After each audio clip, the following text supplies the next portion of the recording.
राष्ट्राचा। नमस्कार, मी सुधा संध्याराग मध्ये आपलं सगळ्यांचं स्वागत। शालेय विद्यार्थ्यांच्या सुरक्षेला प्राधान्य देत महाराष्ट्र शासनाचा मोठा निर्णय।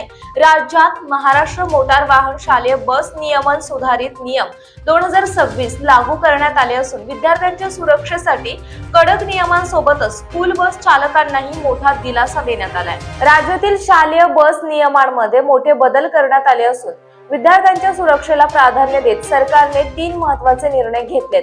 पहिला मोठा निर्णय म्हणजे मुंबई महानगर क्षेत्र वगळता राज्यातील शालेय बस आणि व्हॅनची वयोमर्यादा आता 15 वर्षांवरून थेट 20 वर्ष करण्यात आली। त्यामुळे वाहन चालक आणि वाहन मालकांना मोठा दिलासा मिळाला।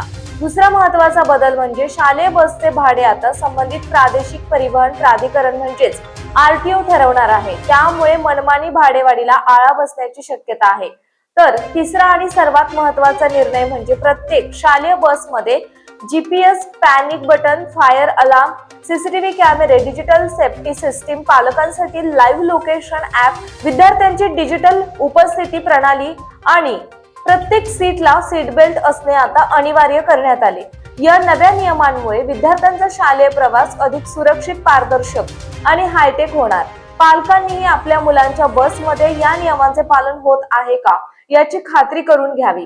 ताज्या आणि महत्त्वपूर्ण बातम्या पाहण्यासाठी आजच आमच्या संध्या लाईव्ह न्यूज चॅनलला YouTube वर सबस्क्राइब करा आणि बेल आयकॉन प्रेस करा।